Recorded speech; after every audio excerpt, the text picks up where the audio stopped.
por permitirnos estos espacios.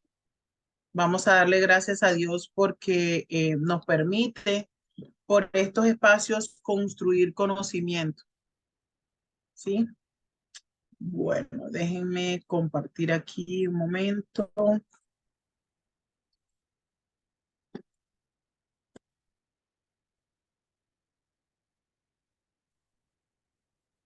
Bueno,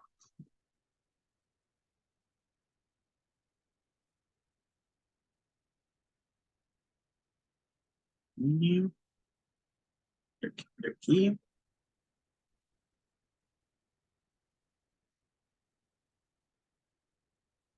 Bien, saludamos a Ana Elsie, a Marlene Garnier desde Venezuela. Saludamos también a Agustina, a Angélica, a Eva Murillo, a Marixa, a Amada Hernández. Bien, vamos a inclinar nuestro rostro. Los que deseen, pues con su permiso hago la oración de todos los días. Amado Dios, en esta tarde te agradecemos por todas tus bendiciones. Te agradecemos de estar en este lugar compartiendo conocimiento, compartiendo experiencias que sabemos que van a ser significativas en nuestro diario vivir. Te damos gracias, oh Dios, porque nos has permitido, al igual como el nombre del diplomado, llegar a consolidar un aprendizaje significativo en todos y cada uno de los temas que hemos abordado. Te pedimos, Señor, que nos pongas ese amor, esa empatía, esa eficacia, esa didáctica, esa pedagogía para poder abordar todos y cada uno de los diagnósticos, de las situaciones que traen nuestros estudiantes y que por ende estos espacios nos sirven para ampliar nuestro conocimiento. Te pedimos, oh Dios, que te quedes con nosotros en cada uno de los hogares aquí representados. De antemano te damos gracias por este diplomado, porque sé que las personas que escogiste para estar aquí en este espacio son las personas idóneas, personas que tienen ese amor por lo que hacen y son personas que van a replicar tanto tu amor como en la enseñanza que han recepcionado. Te agradecemos, oh Dios, por todo. Amén y amén. Bueno, mis profes.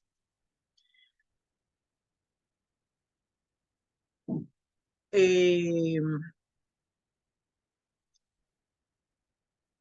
Fiol Dalisa desde República Dominicana nos acompaña en el día de hoy. Sandra,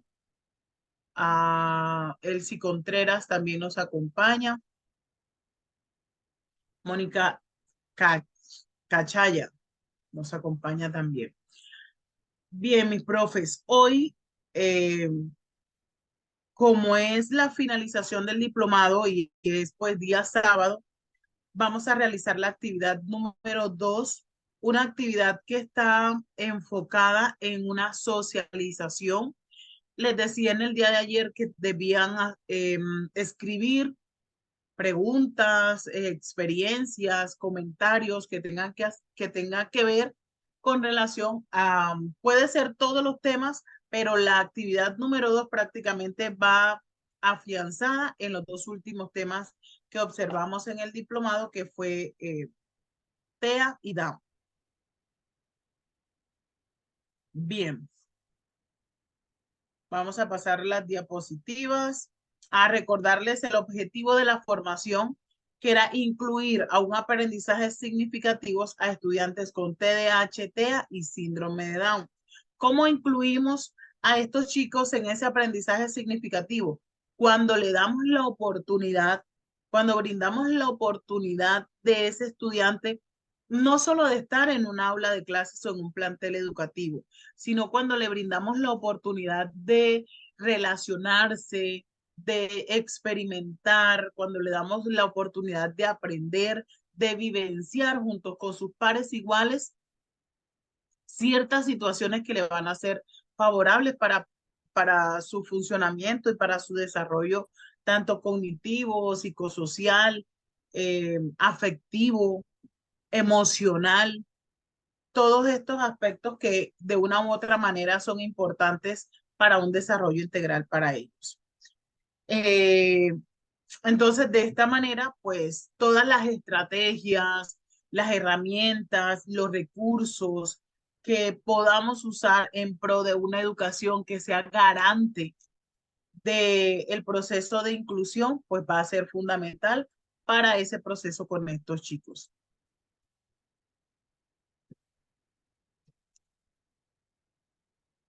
Bien.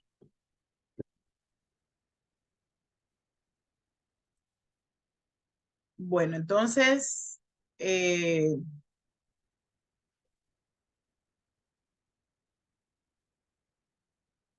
seguimos pasando. Vamos a pasar todas las diapositivas hasta llegar al momento donde vamos a trabajar en el día de hoy. Vamos a pasar, pasamos. Hablábamos ayer sobre el síndrome de Down, ¿sí? Que sería el módulo número 4. El síndrome de Down es un trastorno genético, ¿sí? De el desarrollo. Este síndrome se caracteriza porque las personas tienen 47 cromosomas. Normalmente un individuo nace con 46 cromosomas, ¿sí? En el desarrollo fetal, donde está donde se da esa producción de cromosomas, eh, se da ¿cómo podríamos decir? La copia o se da el aumento de ese cromosoma 21 y el cual causa diferentes situaciones a nivel neuronal en cuanto al desarrollo del cuerpo de ese individuo y su cerebro. Hay diferentes situaciones que este cromosoma 21, que por tener ese cromosoma 21, el organismo, el individuo pasa. O las características tanto físicas como biológicas afectan, que afectan el, el tener un cromosoma 21. Hay unas uniones separadas entre los huesos del cráneo, presenta manchas blancas en la parte coloreada de los ojos, ojeras y boca pequeña. También hay un exceso de piel en la nuca. Pueden tener las manos cortas y anchas. La mayoría de estos chicos presentan estas características. Ojos inclinados hacia arriba. Hay una disminución del tono muscular al nacer y pliegue único en la palma de la mano. Hay unos factores de riesgos que como todas investigaciones, pues se han hecho varias investigaciones, pero a lo largo que van surgiendo otras más, pues nos vamos dando cuenta que no siempre esas investigaciones son la única que hay o puntualiza en eso. Hay unos factores de riesgo que sería la edad avanzada de la madre. También pueden ser porque son portadores de la translocación genética para este síndrome o tener un hijo con síndrome de Down.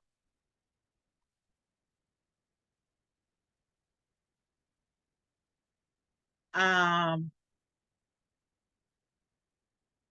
¿cuáles son los síntomas del síndrome de Down? Los síntomas son rostro plano, ojos que se inclinan hacia arriba, cuello corto, manos y pies pequeñas, débil tono muscular, articulaciones sueltas. En cuanto al síndrome de Down, en cuanto al síndrome de Down, hay unas características en cuanto a su comorbilidad, ya que no solo este individuo que presenta ese cromosoma 21, pues tiende las consecuencias de tener una dificultad cerebral o presentarse unos trastornos cerebrales, sino que también tiene otros factores como lo es la pérdida de la audición, apnea de sueño, que sería ese trastorno que provoca que deje de respirar repetidamente durante el tiempo de dormir, infecciones en el oído, enfermedades en los ojos, también suelen tener baja visión, dificultades para la visión, defectos cardíacos congénitos que están presentes al nacer, problemas digestivos, problemas en la parte superior de la columna y en muchas ocasiones desórdenes alimenticios que provocan una obesidad. Estas características, como todo diagnóstico, no podemos puntualizar que todos los individuos van a tener las mismas características. Hay que ser muy puntuales en que todas las características que hablamos en los trastornos suelen ser cambiantes porque hay que tener en cuenta la diversidad. ¿Cómo funciona el cerebro con un chico con síndrome de Down? Recordemos que se afecta la maduración neuronal, siendo las neuronas más pequeñas y con menos capacidad de conectarse entre sí. De esta manera, esas conexiones son un tanto más lentas y repercuten todo lo que tiene que ver con los hemisferios y la corteza prefrontal, y es allí donde se codifica la información de la atención, de la percepción, de la recepción de la información. Entonces, se puede repercutir que a raíz de eso es donde se da un coeficiente intelectual bajo a estos chicos con síndrome de Down. Estas personas tienen menos neuronas corticales y además cada una de ellas forman menos sinapsis con las demás. Esto hace que los hemisferios cerebrales sean más pequeños y tengan menos circunvoluciones, lo que influye en la capacidad de la atención, la memoria, las funciones cognitivas. Todas ellas están un tanto disminuidas. No quiere decir que estos chicos no aprendan, no quiere decir que estos chicos no avancen académicamente, deportivamente. Nos damos cuenta que no es así. Hay muchas olimpiadas, las olimpiadas FIDES, eh, todas esas están enfocadas en sacar todas esas habilidades que tiene ese individuo, ¿sí? Y eh, en cuanto al proceso de enseñanza-aprendizaje, tener en cuenta cada uno de los estilos de aprendizaje de nuestro estudiante. La integración escolar en cuanto a los síndromes de Down, esas intervenciones en el proceso de enseñanza-aprendizaje deben ser planificadas, deben ser estructuradas, deben ser ajustadas de acuerdo con la individualidad y la capacidad de cada uno de ellos. Aquí hay un gráfico. Este gráfico implica el contexto social, el contexto escolar. En el contexto escolar está el aula, están los profesores, está el alumno y están los contenidos. Dentro de ese contexto familiar, pues también hace una interrelación entre el contexto social, el contexto escolar y el alumno. Mire que aquí este cuadro que parte del contexto familiar no tiene que ver con los contenidos como tal, sino con el alumno, su aula de clases y su contexto escolar.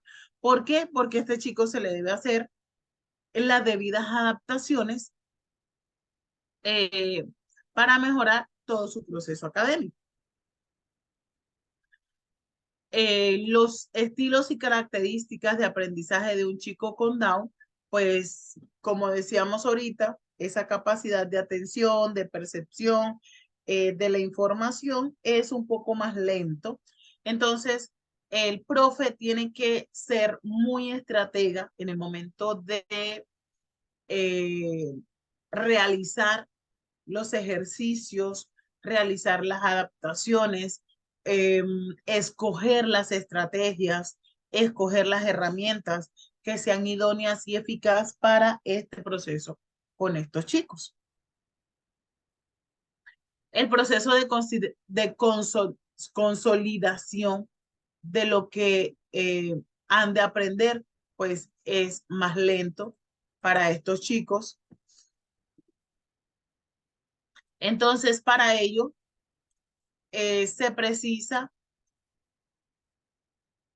de mayor número de ejemplos, se le debe dar un mayor número de ejemplos a estos chicos, un mayor número de tiempo, actividades que sean más prácticas, más ensayos, repeticiones. Si necesita que le expliquemos nuevamente, hagámoslo con la misma empatía como lo hicimos la primera vez.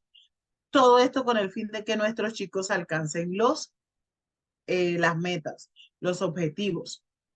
Requieren de una mayor descomposición en pasos intermedios de la habilidad, objetivo, aprendizaje.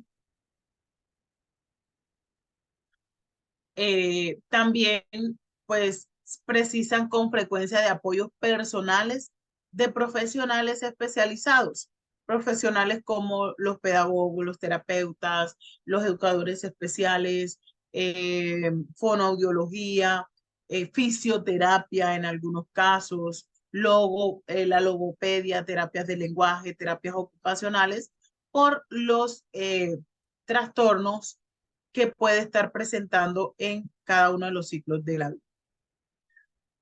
Es conveniente establecer objetivos largos, decíamos, en cuanto a las estrategias, las indicaciones que se debe tener en cuenta, actividades. Estos chicos son visuales, la mayoría son visuales. Ojo, no podemos eh, puntualizar como tal, porque primero debemos hacer la observación.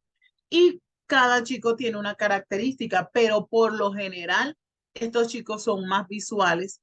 Entonces, como profe debemos recurrir a esas ayudas visuales para que se despierte el ánimo, el interés en cada momento de la clase. La evaluación debe ser constante, continua. Ejercicios sencillos que podemos trabajar con ellos, como lo son ejercicios para articular la voz, ejercicios de motricidad fina y gruesa, ejercicios de lateralidad, pronunciar las vocales, jugar con sílabas, ejercicios rítmicos que son importantes también para el proceso de enseñanza-aprendizaje, ejercitar la articular frases, perdón, articular frases.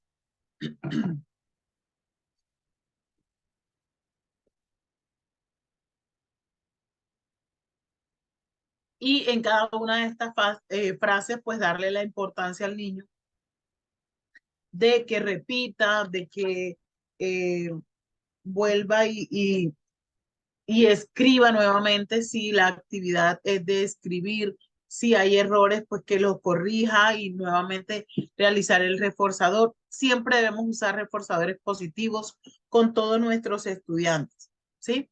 Independientemente de aquellos que presentan TEA y no nos miran de frente al rostro, sino que pareciera tener una vista desviada, una vista distraída, pues siempre debemos usar reforzadores positivos. Bueno, la actividad de hoy tiene que ver con 4 preguntas. Estas 4 preguntas, como les dije, están relacionadas con TEA y con Down. El video como tal, el video que pues más afianza la actividad, serían la realidad, mitos y retos del autismo.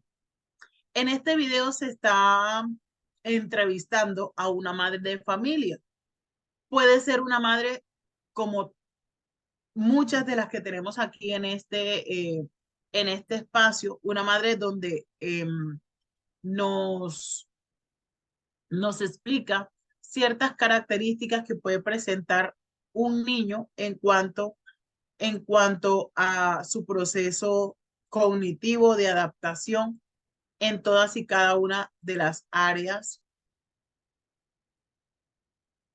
en todas y cada una de las áreas de ese desarrollo que debe tener cada individuo.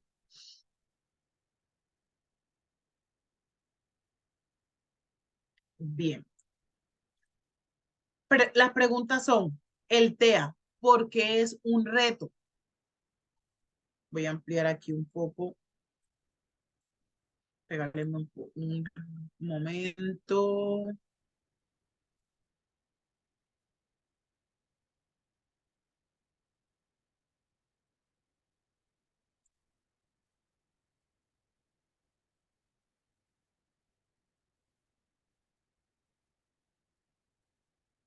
Estoy aquí ajustando el texto porque está como muy junto. No me gusta eso.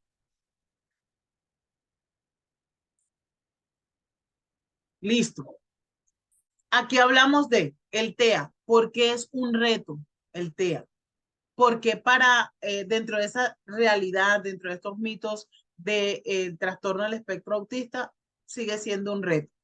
¿Cuál es la diferencia entre un TDAH y ¿sí? Aún en la actualidad, cuando contamos 21 del 2017, ¿se está brindando la inclusión? Es una pregunta abierta. Lo podemos dar, la podemos ejemplificar o de acuerdo con. Y por último, ¿cuál es la relación entre los contenidos? Los contenidos,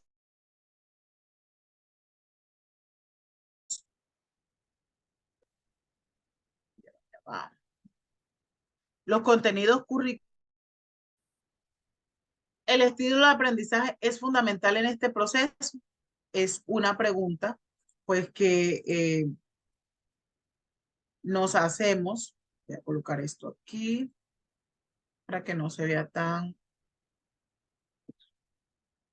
amontonado.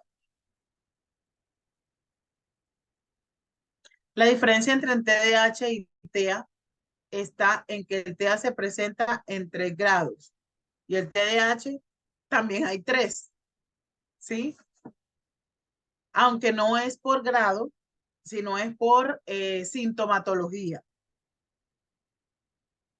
Bueno.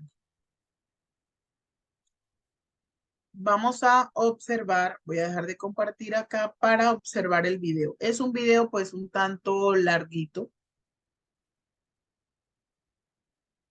Tarda casi 1 hora, pero en el transcurso de esa hora vamos a ir respondiendo las preguntas, ¿sí? Para que nos alcance el tiempo, para que nos alcancen las 2 horas que tenemos en el día de hoy.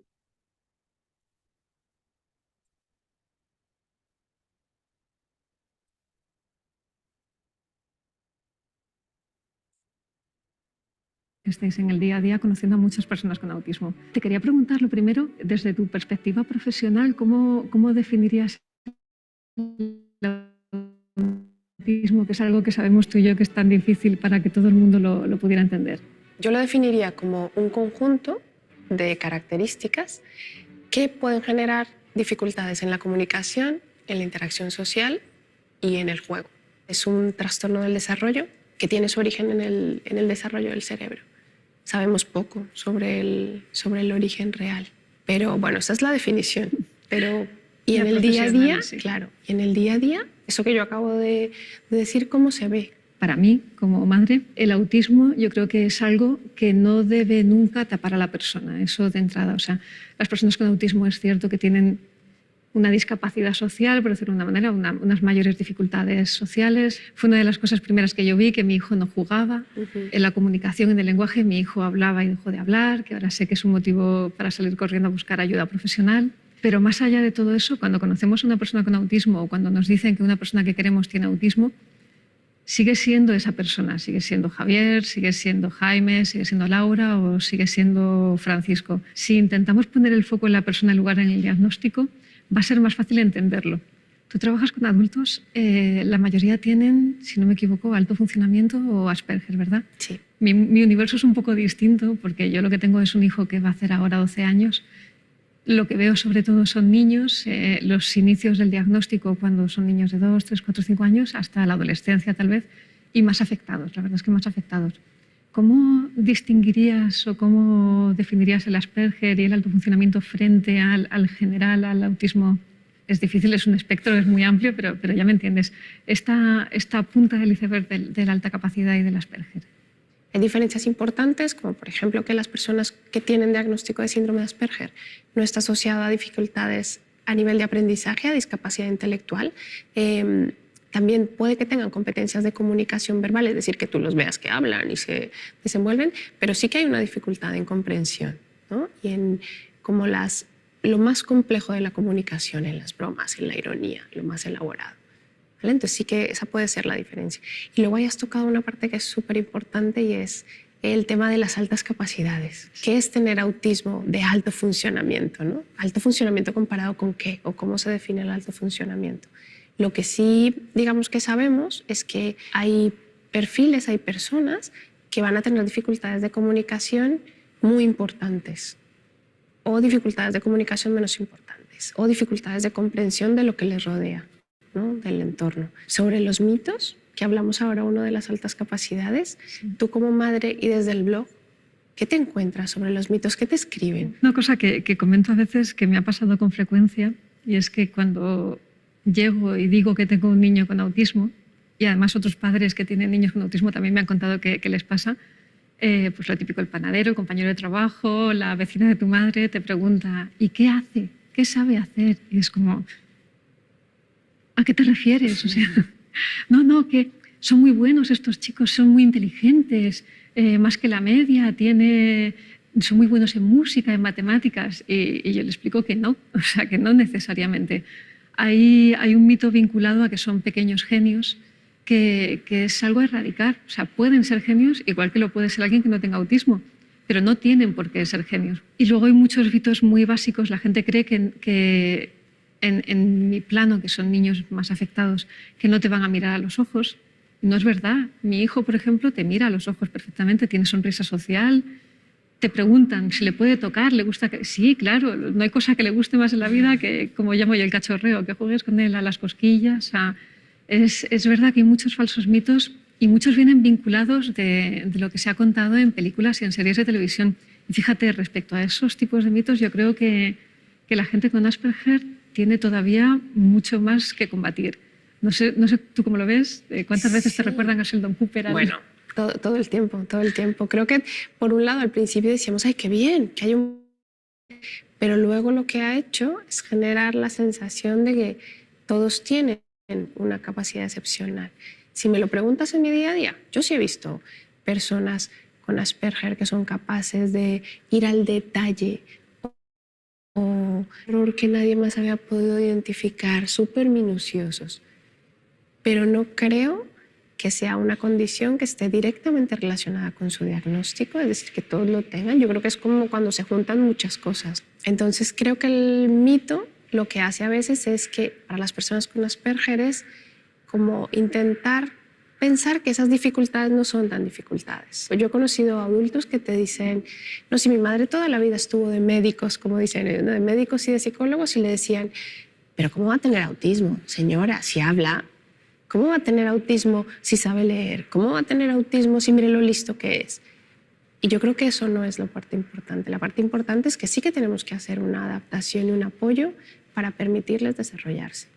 Y luego ya, lo mejor de todo es cuando te dicen que Einstein también tenía Asperger, sí, que Bill Gates también tiene Asperger, que Newton tenía Asperger. Creo que en el día a día las personas con Asperger se merecen, y con autismo, claro, se merecen el respeto a esas dificultades, ¿no? A mí uno de nuestros trabajadores me decía, en la reunión esta de discapacidad, en el tribunal de discapacidad, le preguntan, ¿puede usted enviar una carta?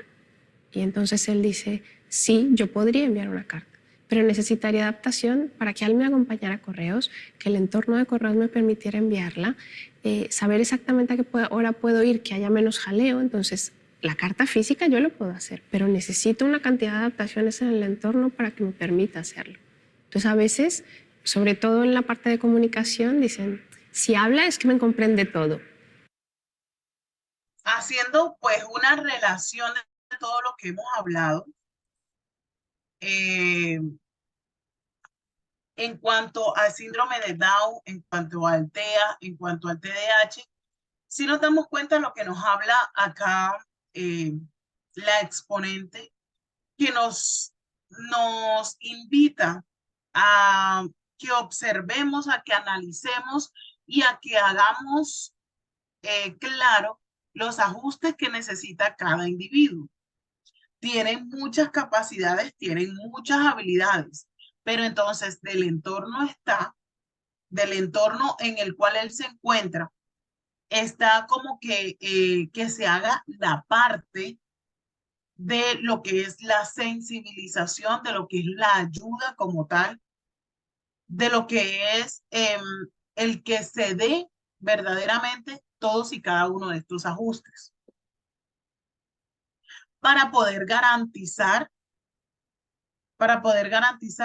ese derecho que cada uno de ellos tiene y poder también distinguir sus habilidades.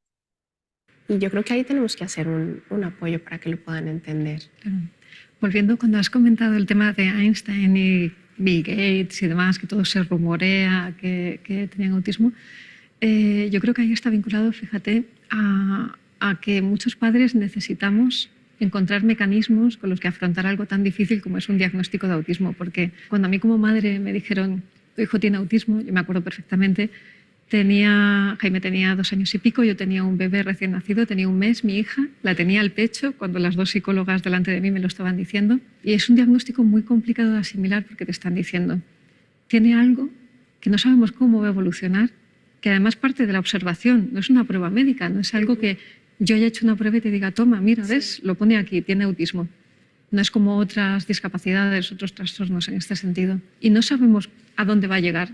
De hecho, la psicóloga que me atendió me dijo literalmente 2 cosas que no se me olvidarán en la vida. Una fue, tu hijo es como una cajita de sorpresas, no sabemos qué es lo que nos va a ir dando, hay que trabajar con él y ya veremos dónde llega. Lo mismo acaba llegando a ser una persona pues autónoma y que se puede valer en la vida con una adaptación mínima, como puede acabar siendo una persona con una discapacidad importante, que al final es lo que ha acabado siendo. O sea, mi hijo está bastante afectado. Y la otra cosa que me dijo además fue, sería mucho más fácil si fuera un síndrome de Down, porque si fuera un síndrome de Down sabría un poco más lo que podría contarte a partir de ahora. Y es que es verdad, nos sentimos muy huérfanos, entramos en un proceso muy complicado de asimilación, de intentar buscar cómo reaccionar a esto que te han dado de la mejor manera para tu hijo. No tenemos mucha ayuda, nos sentimos muy huérfanos por parte de todo el mundo, por parte de los médicos, por parte de los profesionales de la psicología, muchas veces que nos están dando estos diagnósticos y que luego no pueden darnos más, no nos pueden llevar de la mano en otra dirección. Y el decir, mira, es que Einstein tuvo autismo, Bill Gates tiene autismo y fíjate, son genios, son gente exitosa. Hay mucha gente a la que le puede dar un poquito de calor al corazón, le puede ayudar a tirar para adelante. Entonces, yo hasta ese punto lo puedo entender. O sea, esos mecanismos de defensa que las familias necesitan para seguir adelante, yo los respeto muchísimo. Distinto es que procesos que tú sabes que sí que están llegando también, o de publicaciones supuestamente profesionales, de asociaciones supuestamente profesionales, o por lo menos con el asesoramiento de profesionales, que todavía están perpetuando un poquito todos estos falsos mitos, todas estas simplificaciones que partiendo desde ese lado, desde luego, yo creo que no ayudan en absoluto. Sí, estoy de acuerdo. Creo que además, que lo hablábamos alguna vez, la incertidumbre es muy difícil de gestionar porque, claro, ante algún diagnóstico donde por qué ha pasado no lo sabes, cómo va a evolucionar no lo sabes, cuál va a ser el desarrollo no lo sabes, claro, hay que buscar de dónde cogerse, por dónde empezar. Lo que yo sí creo que es interesante es saber que con los apoyos correctos pueden tener una vida autónoma, pueden trabajar y pueden desenvolverse. Eso creo que es importante, no perderlo de vista. Que van a crecer rápido, sí, porque a veces se habla mucho de niños y los niños y los niños, y luego cuando desafortunadamente se van yendo los servicios o los apoyos y te encuentras con adultos que ya no tienen esos soportes que tenían cuando niños, es cuando también yo creo que las familias vuelven a tener esa sensación que contabas de esa soledad, ¿no? De vale, y ahora tiene 25 años, ¿qué hacemos? ¿No? Vuelve yo creo que ese proceso. Y sí que se necesitan mucho más apoyo. Pero además de apoyos, yo creo que es un trabajo en cómo les entendemos y cómo les vemos.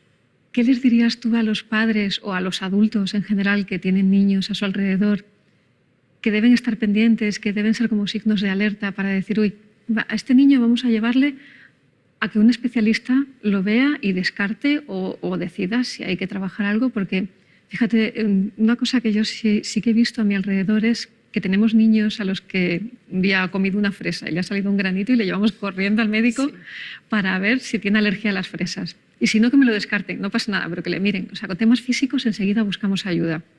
Yo creo que es importante que en los primeros años tengamos en cuenta que cuando hay cosas raras o como signos de alerta, no siempre tienen que derivar en un diagnóstico de autismo, pero sí que tienen que ser atendidos. Claro. Porque si no es autismo, pero es un trastorno del lenguaje o es un retraso madurativo, igual la intervención le va a ayudar. Pero ¿sabes qué? Creo que es interesante el ver cómo a medida que vamos creciendo, nuestro entorno nos va pidiendo más cosas, que hagamos más cosas, ¿no? Cuando un bebé recién nacido, con que te mire más o menos es suficiente. Pero a medida que ese bebé va creciendo, queremos que nos sonría, queremos que se entere de lo que está pasando a su alrededor, queremos que nuestras expresiones faciales le sirvan de referencia. Esa es una parte muy importante en cómo los niños, y hay muchas investigaciones al respecto, usan a los adultos de referencia ante una situación nueva, ¿no? Imagínate, llega un adulto que no conozco. Lo primero que hago es mirar a mi madre y decir, a ver, este señor ¿me puedo acercar? ¿Es de fiar o no? A ver qué cara hace mamá. Si mamá hace cara de bien, me acerco. Si mamá hace cara de no. Por ejemplo, en ese caso, niños que tienen dificultades en el desarrollo no tienen esa información, no buscan esa información. Eso es importante. Ante situaciones que sean muy llamativas, ¿cuál es la reacción del niño? ¿No? Situaciones, imagínate, un ruido muy fuerte, una situación de miedo. ¿Cómo reacciona el niño? El desarrollo de la comunicación también. Es verdad que la comunicación no tiene un desarrollo lineal, pero sí que tiene que llamar la atención que antes de los 2 años no tenga palabras o que las pierda. Entonces la comunicación es muy importante. Y fiarnos también de esa sensación interna, yo también soy madre, que tenemos de algo pasa. Y a veces desde las familias, son las familias las que han hecho presión y han logrado que los profesionales les den un diagnóstico. Porque es la familia la que le dice, algo le pasa, yo sé que pasa algo. Aunque el profesional a veces puede haber algunos que digan, tranquila, es que ya pasará, ya hablará. No, es importante saberlo. Pero estoy de acuerdo contigo en que a veces con cosas físicas sí que nos llama mucho la atención y de pronto el juego, que es algo que tú también mencionaste. El juego simbólico es importantísimo. El juego simbólico que es pues el jugar a dar de comer al muñeco, a que el avión vuela, el avión de juguetes, y que es un pilar fundamental del juego y que hay veces que los niños con TEA no llegan nunca. Y sobre todo que hay primeras señales que salen en el juego también, que tú lo comentabas, ¿no? El alinear los juguetes, el que los juguetes se están usando para otra cosa. Entonces tengo el coche, pero no juego con el coche rum, rum, rum, juego con el coche a darle vueltas. Entonces esa parte del juego creo que es importante estar atento, ¿no? Hay peculiaridades, pero esas peculiaridades siempre tienen que ser vistas. Fíjate, yo con Jaime, voy a contar un poquito cómo fue mi proceso. La negación siempre digo que la pasé previa al diagnóstico, porque Jaime era un niño que llevaba una evolución que yo consideraba normal. Él jugaba, empezaba a decir sus primeras palabras y en torno a los 18 meses dejó de hacerlo. En torno a los 18 meses coincidió que nos habíamos mudado de casa, con lo cual yo dije, esto es la mudanza, esto no pasa nada, es porque nos hemos mudado. Y perdí un tiempo precioso también en el que yo ya sospechaba ese radar que tenemos las madres, los padres, familiares a veces cercanos. A mí me saltó.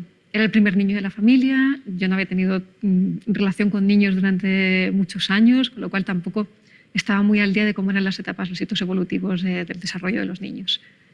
Pero algo me decía que no iba bien. Y yo buscaba en internet y me encontraba todo el listado diagnóstico. Y yo lo miraba y decía, es que mi hijo no es así, no es autismo. ¿Por qué? Porque él me mira, él quiere el juego, él quiere el contacto, comparte intereses.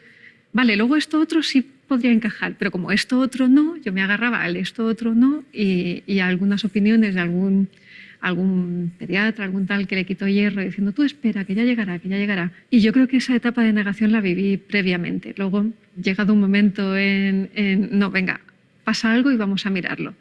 Y fue cuando recibí el diagnóstico, pero el diagnóstico fue como un revulsivo para mí. O sea, ya no hubo negación a posteriori porque fue como, vale, la he pasado antes, he estado perdiendo el tiempo, me has puesto sobre la mesa lo que le pasa a mi hijo, ahora lo que quiero es que me pongas deberes y ponerme ya a trabajar para intentar llegar lo más lejos posible con él. Deberes que es difícil que te pongan, también te digo, también lo sabes. Te voy a contar algo personal. Hubo algo que me ayudó y es que como yo escribo un blog, el blog lo empecé a escribir antes de saber que mi hijo tenía autismo. Cuando estaba embarazada de mi segunda hija y Jaime era un bebé, me acuerdo de una conversación con un amigo mío que no era padre, que decía que los padres siempre depositamos muchas expectativas en los hijos, que aunque no queramos, siempre tenemos un fondo ahí, queremos que sean buenos estudiantes, y que si no cumplen esas expectativas nos decepcionan. Y yo le decía que no, que me da igual, que yo, mi hijo, me da igual de quién se enamore, me da igual qué opción tenga en la vida para ganarse la vida. Yo lo único que quiero es que sea feliz y buena gente. Y en aquel entonces escribí un textito que se titulaba así, que yo solo quiero que mi hijo sea feliz y buena persona. Porque para mí la bondad es algo que está bastante minusvalorado y es muy importante. Cuando me dieron el diagnóstico, el primer día no, pero el segundo me acuerdo que me fui a buscar ese texto que había escrito un par de años antes y me lo leí. Y dije, es que esto que tengo que ser consecuente conmigo misma. Esto que yo dije, quiero que mi hijo sea feliz y buena persona, sigue siendo posible. O sea, es algo que a lo mejor es incluso un poquito más fácil ahora, no lo sé. Pero es el empeño que yo debo tener y debo ser consecuente con esto. Y eso me ayudó a mí mucho. Hay padres que tienen que pelearse mucho con los pediatras para conseguir el diagnóstico, hay otros que no se tienen que pelear tanto y se lo dan enseguida. Es algo que yo creo que ha mejorado mucho desde que mi hijo va a hacer ahora 12 años. En 10 años cada vez los pediatras, la gente en los servicios de atención primaria están más formados, localizan antes y diagnostican antes. Pero tenemos una asignatura pendiente importante con qué se hace después. Yo me sentí muy huérfana y es la percepción que recibo de todas las familias que reciben el diagnóstico de autismo. Vale, nos han dicho que nuestro hijo tiene autismo. ¿Y ahora qué? ¿Qué colegio elijo? ¿Qué profesional me va a ayudar para intentar sacar todo ese potencial que él tiene dentro? ¿A dónde me dirijo? Estoy perdido en un montón de intervenciones, el teach, ¿qué es lo que hago? Tú como profesional, ¿qué pautas les dirías que deben seguir para que no se sientan tan huérfanos? Y bueno, y no sé si coincides en esta percepción, a lo mejor no. Sí, coincido en que la comunicación del diagnóstico es un momento importante porque aterriza las necesidades. E incluso, mira, yo lo veo en adultos que han sido diagnosticados hace 5 o 10 años.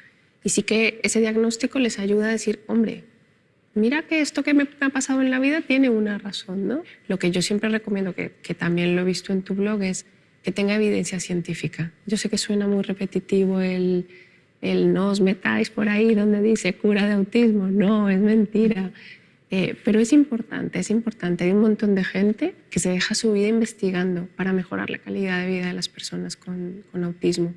Entonces hay que creer algo, ¿no? Hay que creer que todo lo que es potenciar la comunicación, la interacción social, el aprendizaje estructurado, el que podamos darles un entorno que sea predecible, no que sea estático, que sea predecible, eso también ayuda. Porque creo que no hay que olvidar esa parte emocional, ¿no? Cuando te dicen y te encuentras, supongo que lo has hecho y mucha gente lo ha hecho, ¿no? Cuando pones autismo en internet, lo primero que te sale no es apoya la comunicación, es cura para el autismo. Sí, eso es terrible. Eso es una cosa que intento dejar. Bueno, las vacunas, mi hijo tuvo ese tipo de autismo, porque entiéndeme, sí.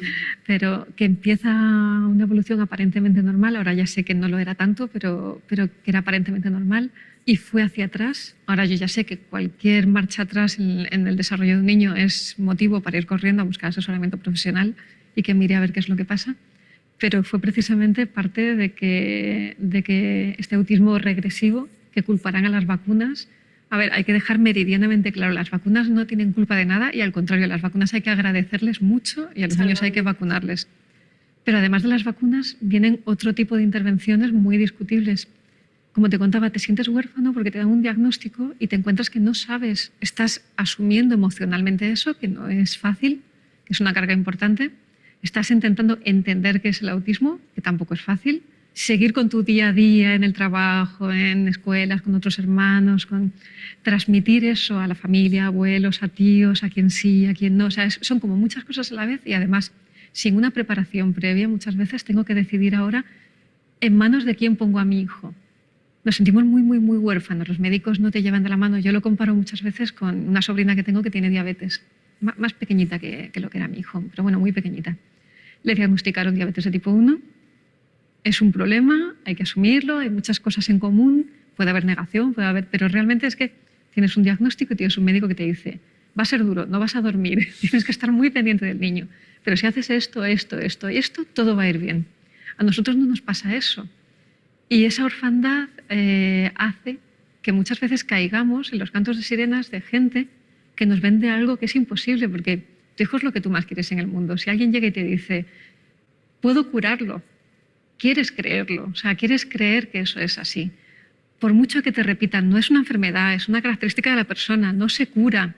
Claro que tienes que trabajar para que alcance un potencial máximo y sea feliz en este mundo, pero no se cura. El autismo va a estar presente siempre. Te explican, tal se curó, no te paras a pensar si a lo mejor era un falso diagnóstico o alguien mal diagnosticado, que también pasa, que hay veces que yo he conocido niños que les han diagnosticado con autismo y luego no era autismo, luego era un trastorno específico del lenguaje, era otra cosa. Pero eso no es que se haya curado de tener autismo, eso es que era otra cosa, es que hubo un profesional que dio mal un diagnóstico en un momento puntual. Y acabamos cayendo en dietas que no tienen sentido, quitarle el gluten a niños que no son celíacos, quelaciones, que es una cosa absolutamente nociva para su salud. Insisto, porque nos seguimos viendo. Bueno, bien, mis profes. Voy a dejarles el link del video, pues va a eso un poco menos de la mitad del tiempo. Pero necesito socializar con ustedes, necesitamos socializar. Este link, este video, pues es bastante, está venteando mucho. Es bastante productivo para trabajarlo, para observarlo, para meditarlo,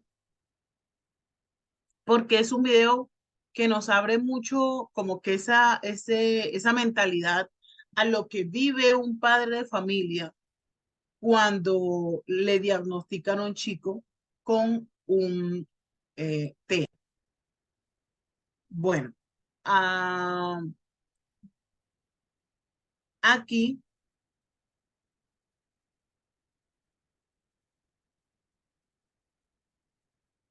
tenemos, ya vimos cuáles son las posibles terapias. Ahora vamos a observar, este sí demora, tiene una duración de 3 minutos. Vamos a observar este que tiene que ver con los Down. José Diego tiene 7 años y un diagnóstico de síndrome de Down, un trastorno genético causado por la presencia de una copia extra del cromosoma 21. Junto a su madre llega al Centro Pediátrico Nacional Sentir. Aquí recibe terapia ocupacional. Se hace énfasis en su conducta y se le enseña a escribir. La licenciada Ned lo está ayudando con terapia ocupacional. Estamos comenzando con lo que es lectoescritura, para poder que él vaya ya a un primer grado aprendiendo a leer y escribir. Es un niño muy inteligente, aprende muy rápido.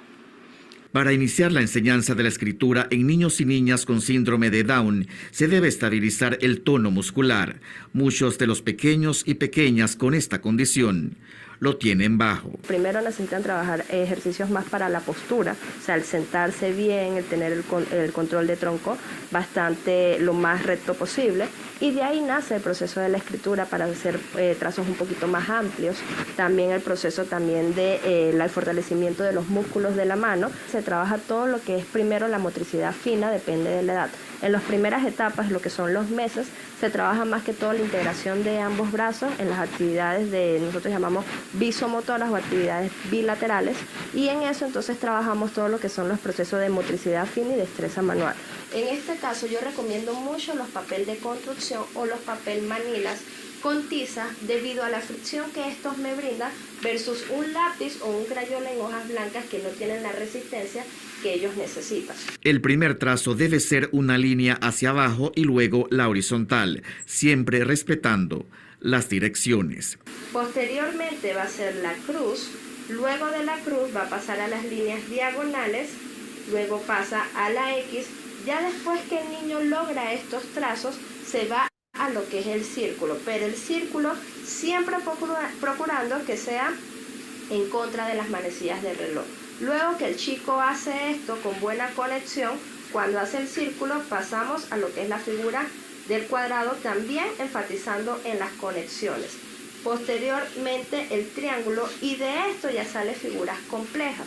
El proceso de escritura se puede iniciar desde los primeros 2 años de vida. En estos casos, el apoyo de la familia es vital. Solo con ese compromiso se pueden alcanzar las metas trazadas en la terapia ocupacional. 1, 2 y 3. Toma, José. ¿Qué color es? Adentro, lánzalo ahí. Raúl López Aranda, Telemetro reporta. Bueno, estas son las terapias que reciben los chicos con síndrome de Down. Preparados para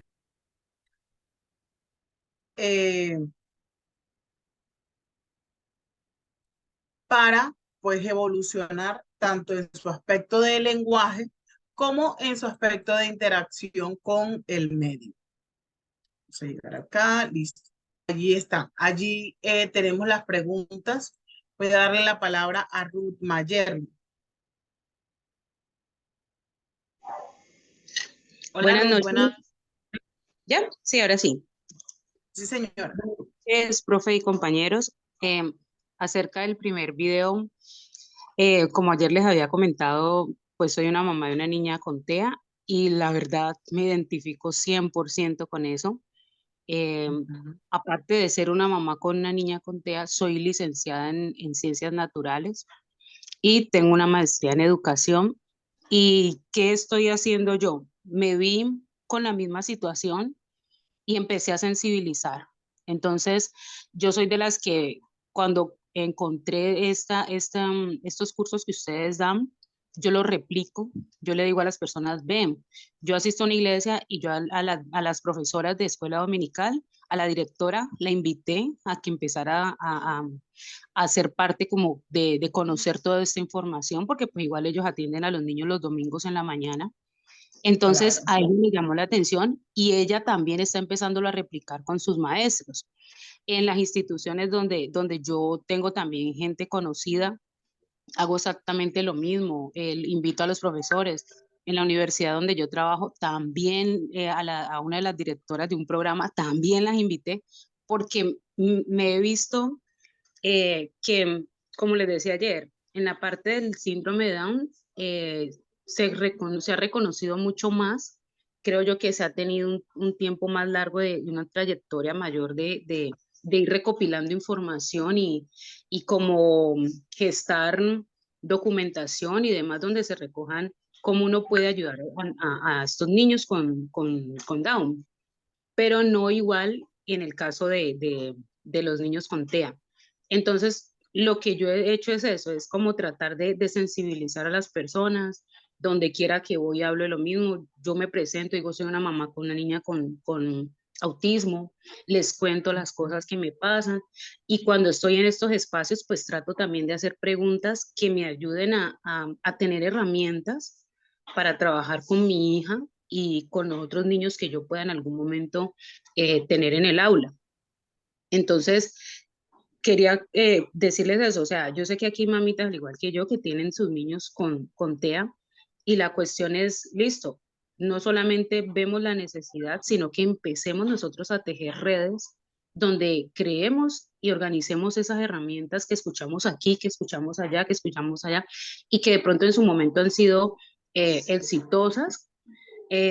Igual, sabemos que con nuestros niños es ensayo y error porque pues se nos sale de la mano muchas cosas, pero es como, listo, sí tenemos la situación, es compleja, es difícil dependiendo también el grado de complejidad que tenga nuestro niño, pero también empecemos a gestar eso porque creo yo que cuando hubo Down también la gente empezó a organizarse. Entonces ya también es hora de que nosotros también empecemos a tejer esas redes y organizarnos por el bien de los niños y de los padres de familia, que ese es un duelo para siempre. Pero entonces es el hecho de, bueno, estamos con la situación, pero empecemos también a ser proactivos por ellos y por nosotros. Eso es lo que quería aportar, profe.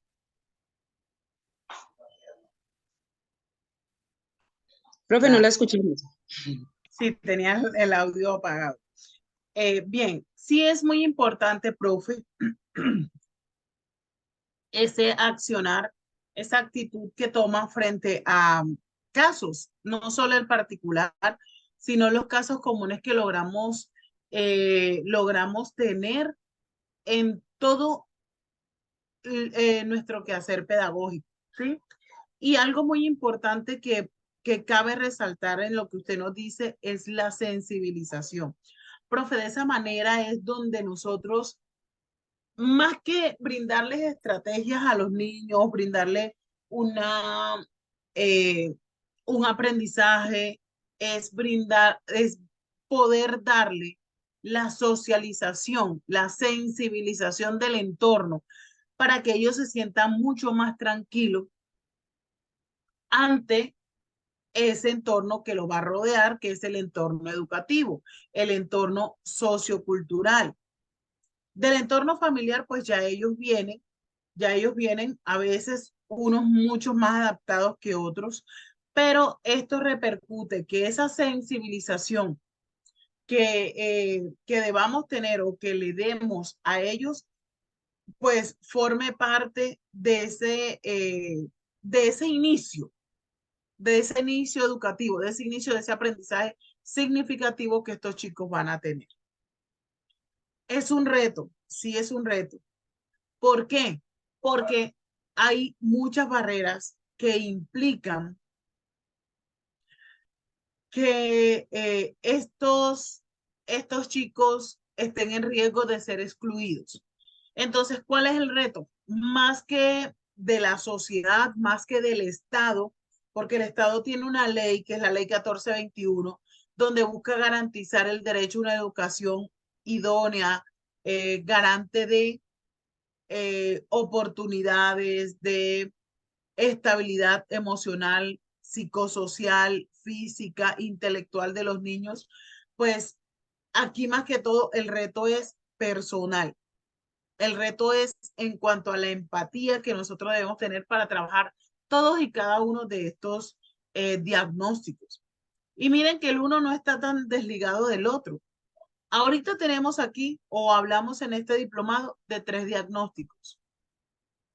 TEA, trastorno del espectro autista, TDAH, trastornos por déficit de atención e hiperactividad, y síndrome de Down, ¿sí? El que menos se puede decir que repercute en el proceso cognitivo es un TDAH en cuanto a los trastornos del aprendizaje, y lo es. Entonces, decir que esta estrategia metodológica es funcional para un TEA, bien lo es, pero muy posiblemente esa estrategia metodológica también pueda ser funcional para un TDAH, claro está, teniendo en cuenta la diversidad, teniendo en cuenta la individualidad de las capacidades de cada uno de nuestros estudiantes. Es allí que, pues, como todo proceso, también hay que tener en cuenta todas las habilidades, el contexto importante, que muy poco hemos hablado de ello, el contexto. ¿Por qué el contexto familiar? Porque es allí donde inicia ese proceso de adaptación hacia un proceso cognitivo. Bueno, vamos a darle la palabra a Jenny.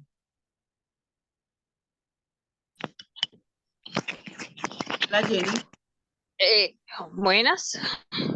Buenas noches. En mi opinión es lo siguiente, que TEA es como una alteración para el funcionamiento social, para adquirir, o sea, la TEA es, o sea, el alumno o el individuo pierde, o sea, se distrae a la comunicación o al aprendizaje que quiere adquirir, ¿verdad?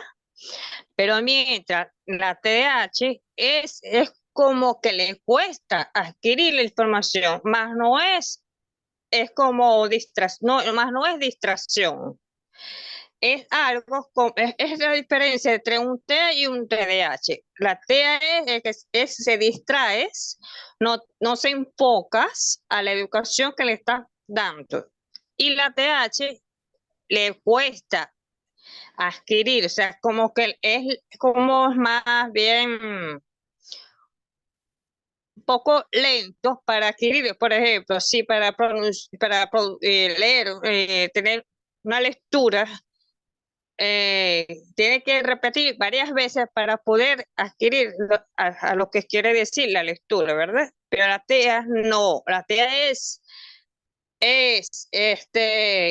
un problema de comunicación, o sea, el alumno o individuos al leer, si tiene que concentrarse en una sola cosa, más una sola cosa, sino que ellos se distraen a otra cosa, se tiene que estar en un ambiente tranquilo y un solo, o sea, en un solo entorno, pues. Esa es mi opinión. No sé si me puedes aclarar en ese caso.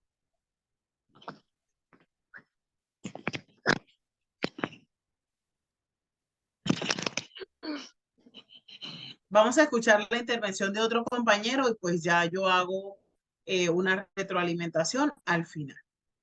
¿Quién más quiere participar? A ver. Aquí dice Adriana, TEA es un reto. 1. No hay suficiente investigación. 2. Deben ser incluidos en la sociedad, rompiendo la exclusión que han sufrido por años. 3. Al incluirlos en las escuelas, los docentes no están capacitados para apoyarlos correctamente. Estoy de acuerdo con esos retos que nos plantea Adrián. Hola Amanda, buenas noches. Buenas noches, profesora, y buenas noches a todos los presentes.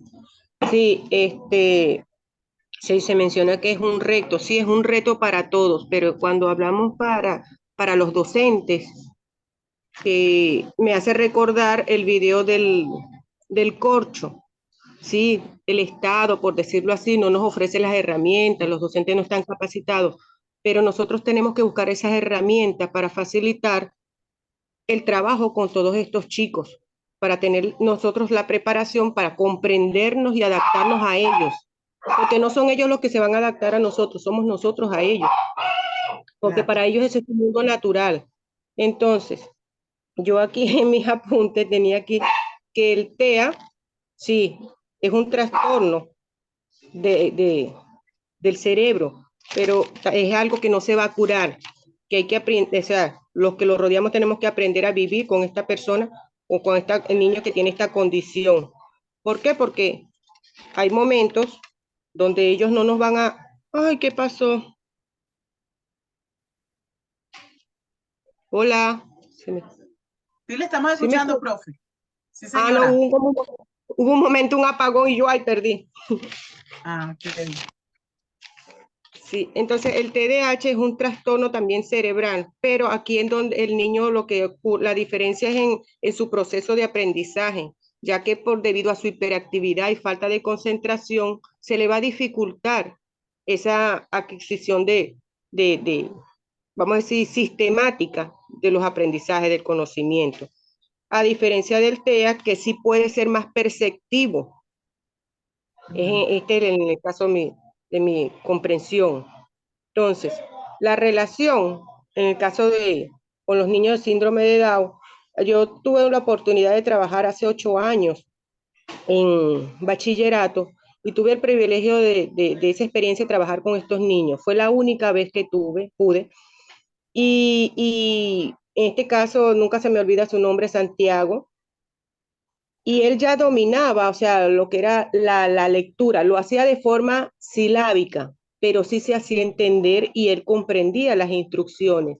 Muy hábil con las habilidades manuales, artísticas, o sea, le fascinaba hacer trabajos de plastilina y le quedaban, hacía unas bellezas en animales, trabajaba mucho eso, le hacía muchos animalitos.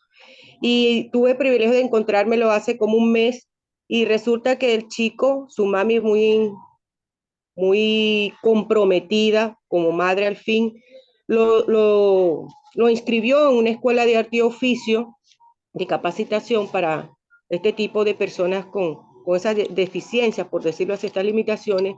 Y bueno, el chico es un tremendo panadero y eso me llenó, ay, qué alegría. Entonces, es nosotros vamos a decir los que somos regulares y que normales, somos los que tenemos que adaptarnos y buscar las herramientas, no esperar que nos las den, vamos a buscarlo para facilitarle a estas personas, porque así tal como hay niños, hay adultos que se sienten desamparados, no esperar que seamos afectados directamente porque nos nació un hijo, un nieto, no, vamos a facilitarlo porque, como se ha mencionado, vamos a ser empáticos. ¿Cómo quisiera yo que me trataran si tuviera esa condición? Entonces, Claro, ese es mi aporte. Gracias, profesora, por esta oportunidad y a todos los presentes. listo. Muchas gracias a usted por su aporte. Buenas noches para todos. Hola, buenas noches. ¿Cómo están? Espero bien. Bueno, yo Muy bien, opino gracias. que el reto, no solo con el TEA, sino con otras de las condiciones que hemos conocido, es el miedo, porque es el miedo a lo desconocido, es el miedo a lo que me voy a enfrentar. Ujú. Puede que uno como padre diga, bueno, es mi hijo, pero uno tiene miedo, porque no sé si hago esto está bien, si no le hago esto está mal, ¿qué debo hacer? Yo creo que de los principales retos es el miedo a lo desconocido, que de pronto uno va aprendiendo en el camino cómo mejorarlo y cómo aprender a que ese miedo no se vuelva un miedo, sino una fortaleza para ayudarlos. Así es. También veo que mucha parte el desconocimiento afecta mucho, porque muchas personas tienen como, un ejemplo con los niños Down, él es como bobito, lo he escuchado, es que es como bobito. Con los niños TEA, no, esos niños son dificilísimos. Y puede que ese desconocimiento haga que ese miedo diga, no, esos niños no me le acerco porque de pronto quién sabe cómo reaccione. O no, no le hablo porque es que como él no entiende. Y eso es un reto que uno como papá, y yo creo que las personas que trabajan en temas de inclusión deben fortalecerse y decir lo que hablabas tú, mucha socialización. Yo creo que el taller a padres, no solo a los padres que tenemos hijos en condición especial, sino a los padres con hijos sin ningún tipo de condición es básico, porque ahí es entender y decir, bueno, ellos también aprenden, ellos también entienden, ellos también sienten, porque siento que la gente a veces como me le corro y pues no siente porque como ellos no son capaces de analizar, ellos sienten el rechazo. Claro, Totalmente. Entonces siento que así es. parte de esos retos son la socialización, enfrentar los miedos y seguir siendo lo que les digo. Yo, para mí, ese miedo lo convertí en fortaleza y eso me ha ayudado mucho con el avance de mi hija. En cuanto a la diferencia que veo entre un TDAH y un TEA es que, digamos, el TDAH tiene más dificultad para sostener su atención, eh, pues su conducta es más impulsiva, son más hiperactivos. En cambio, un niño con TEA tiene más dificultad en el tema de socialización, de comunicación, de sus conductas repetitivas. Veo que hay diferencias en eso. Uno es más como de comportamientos hiperactivos y el otro es más de socialización y comunicación. Pero si es un TDA que solo es atencional, Si es solo un TH, creería yo que tiene que ver las conductas repetitivas, no sé, ahí sí como que me corché yo mm, mismo. sí, sí. O sea, ¿qué sucede? Que nosotros tenemos que tener en cuenta Ujú. que un chico TEA presenta alteraciones en el funcionamiento a nivel social, ¿sí? Ok, ajá. Y patrones de conducta que son restringidos y que son estereotipados. Ujú. Mientras que un TDAH, este puede tener dificultad para sostener la atención, para mantener una atención sostenida por un largo tiempo, o puede estar presentando hiperactividad e impulsividad. Esa sería pues Ok. la gran diferencia. Los TDAH se relacionan con más facilidad, pero el choque en esa interacción con sus pares iguales puede repercutir en que, como ellos son hiperactivos e impulsivos, Ujú. esto pues ocasione conflictos con sus compañeros. Entonces, ese sería como tal la diferencia. Bien, ¿quién más quiere participar? Bueno, por aquí vamos a leer acá. Por ejemplo, el jugador Messi tiene Asperger y su condición le ha permitido desarrollar esa habilidad. Total. Y tiene una doble excepcionalidad. La doble excepcionalidad se da cuando un chico tiene un trastorno del neurodesarrollo, pero desarrolla una habilidad. O sea, cuando desarrolla muy bien otra habilidad, ¿sí? María Olimpia, buenas noches. Sí, buenas noches a todos. No recomendar como basta decir a qué, por qué estamos, cuál es la razón que estamos aquí por fuerza propia, no porque nadie nos obligó. Sencillamente, el que ama la vocación está preparándose como sea. No espera que la secretaría lo prepare, que el ministerio lo prepare. Si uno quiere este reto, esto es un reto. Yo estoy aquí como reto, porque en los 4 talleres que Así es. los he visto, todos los trastornos son retos, todos, porque definitivamente el maestro, el padre de familia, en todos he escuchado que es la base del progreso del niño está en el secreto papá o acudiente. Ese es el secreto. Pero en el aula de clase está el docente que también se prepara y pues gracias a usted, doctora Vilma, a Dios primeramente que nos regaló esta Así oportunidad de es. estar aquí, pero que nos ha enseñado y nos ha ilustrado unas páginas como adecuadas para cada reto. Entonces creo que hay soluciones y pues sí, yo sé y es doloroso escuchar a lo largo de los 4 talleres que somos los docentes de pronto, pero es que nosotros tampoco nos habían preparado. Realmente Claro. el reto empezó como la pandemia.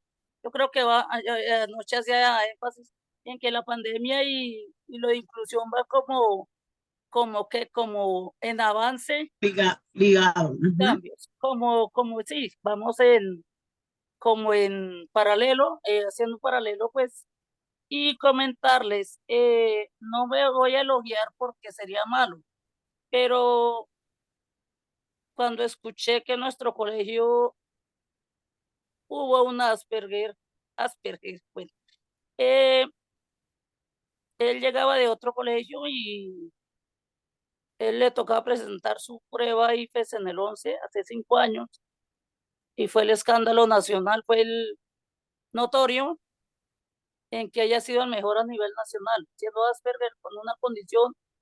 Entonces eso fue notorio y de eso fue que nos agarraron para decir que nuestro colegio era experto es que en atender a gente con inclusión, Dios mío bendito.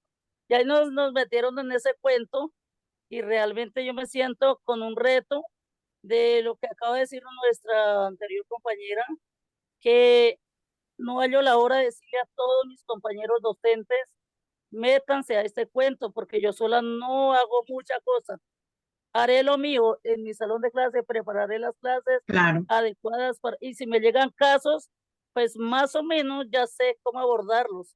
Pero me toca leer, anoche leí algo sobre cómo aprende un niño, qué es lo que hay en el cerebro de ellos y cómo buscarle la manera como de preparar o sea, de acuerdo a cada necesidad de cada niño, es que le funciona el cerebro, qué dificultades que tiene el cerebro, y asimismo uno busca la actividad adecuada para llegarle al niño. Creo que ese sea mi reto personal. No hablo más porque este tema de verdad es muy largo y a veces digo que es tan extenso que hasta ofensas ha recibido mi doctora. Pues mucha gente, pues como quien dice, nos quedó corta, pero es que este tema es demasiado Sí. amplio, es demasiado. Usted con buena voluntad no nos puede abarcar todo lo que hay tan extenso por hablar. Entonces, Sí, sí, agradecida claro. y a invitarlos, y también, obviamente, lo que dijo mi compañera, estoy en igual condición. Hay que meter la gente de cualquier índole, niño que tenga la condición, papá que tenga un niño con esas condiciones, ya me lo metámoslo acá en el cuento, y padres de familia, ajenos, la sociedad, la persona de la calle, el bucetero, el que sea, tiene que saber de inclusión. No son solamente los docentes, ni los padres de familia, dueños de los niños, ni acudientes de ellos, no son los responsables, es toda la sociedad. Mire que es un tema mundial y a ese reto vamos, o sea, multiplicar esta idea de que es fabuloso hacer por la sociedad un cambio total. No le digo más porque le robo el tiempo a los demás. Gracias. Ok, muchas gracias, Mario Olimpia. Sí. Sí, así como usted decía, siempre nos vamos a quedar cortos, profes. ¿Por qué no abordó tal tema? ¿Por qué no dijo tal cosa? Porque eh, debemos seguir avanzando, debemos seguir indagando. Como les he reiterado, todos los diagnósticos no son iguales, así solo se diagnostique TDAH, así sea el nombre, pero todos los diagnósticos no son iguales, las características del niño no es igual. Puntualizar en una estrategia que va a ser funcional para Pablito, no lo puedo hacer porque no sabemos si en cierto caso es funcional para él, ¿sí? Entonces, debemos identificar habilidades, debemos identificar características de ese niño, debemos identificar contextos, que algo tan elemental que es identificar el contexto para poder desde allí también plantear ciertas estrategias y situaciones. Entonces, esto pues repercute también en ese quehacer pedagógico. Esto repercute también en ese ajuste de todos y cada uno de los contenidos. La tercera pregunta nos habla de que si aún en la actualidad, cuando contamos con la ley 1421, esta ley 1421 es la ley de inclusión, ¿sí? Esta ley de inclusión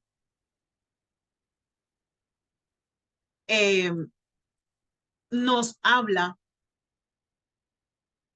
de que todas las personas nacen libres e iguales ante la ley. Estas personas recibirán la misma protección, el mismo trato de las autoridades, el mismo trato de las personas, de la comunidad como tal, y gozarán de los mismos derechos, libertades, oportunidades, sin ninguna discriminación por razón de sexo, raza, origen, nacionalidad o alguna razón familiar, por su lengua, por su filosofía. El Estado como tal debe promover las condiciones de igualdad, esa igualdad que sea real y que sea efectiva, y que ese Estado va a adoptar medidas en favor de esos grupos que están discriminados y están marginados. Entonces, es por eso que también salen a relucir las barreras del aprendizaje, es por eso que también salen a relucir diferentes programas en pro de ayuda a estas personas que están en riesgo de ser excluidas. El Estado el Estado debe protegerla, especialmente aquellas que por su condición tanto económica, física o mental, aquí entra a jugar todo el contexto, todas las poblaciones en sus diferentes características económicas, físicas o mental que se encuentren en una circunstancia de debilidad manifiesta. Y el Estado pues también sancionará los abusos o maltratos que contra ellas se cometan. Entonces, cuando hablamos de la ley 1421, cuando hablamos de esa ley 1421, aún nos falta y se escucha bonito y se lee bonito los acuerdos y se lee bonito las leyes, los artículos, donde el Estado proporciona, donde el Estado para acá, donde la corresponsabilidad, ojo que no solo la responsabilidad del Estado, también la responsabilidad de la familia y la responsabilidad de la sociedad en conjunto con el Estado. Hablan sobre el trabajo que se debe hacer para brindarle un desarrollo que sea garante de una educación eficaz, inclusiva. Entonces, aquí implica que no siempre debemos echarle pues los trapitos sucios al Estado, es que el Estado no hace nada, entonces yo tampoco hago y tengo a mi estudiante ahí y ante todo somos seres humanos. Ante todo están los derechos fundamentales de ese niño que usted tiene ahí en esa aula de clases, independientemente de que haya retos, independientemente de que hayan barreras, independientemente de que yo no sepa cómo tratarlo, que no me capacitaron, que no tengo los recursos, que no tengo, que no. Barrera aptitudinal hace parte de ese que no. ¿Es un reto? Sí, profes, es un reto, no es fácil. No es fácil y hay que colocarse la 10 para poder trabajar con estos chicos. Sí. Sí, porque estos chicos vienen de diferentes contextos. Al igual como nuestro chico regular viene desde diferentes contextos donde nos tenemos que enfrentar al padre de familia, al padre de familia autoritario, donde nos tenemos que enfrentar al padre de familia permisivo, donde nos tenemos que enfrentar a todos esos tipos de apego que traen esos chicos. Si tenemos 30 estudiantes, son 30 mundos diferentes que tenemos allí, con los cuales nosotros tenemos que maniobrar, ¿sí? Ese es el quehacer de nosotros, profes. Ese es el quehacer de todos. Y el Estado somos todos, así es. El Estado somos todos. Retos siempre los va a haber. La ley de inclusión ya está, ¿sí? La ley de inclusión ya está. Y a que ese derecho a ese niño no se le cumpla y verá a ver cómo le va a esa institución educativa. Cuando llegue una madre de familia,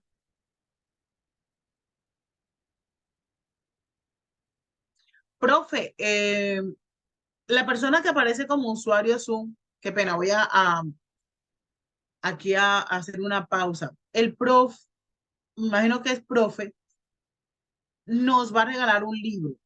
Él me pidió el favor que si podía pasar un libro. Si desea, yo hago parte del grupo oficial, no sé si usted también estará allí. Allí soy administradora del grupo oficial.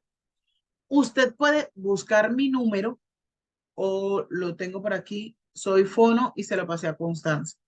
Este es mi número.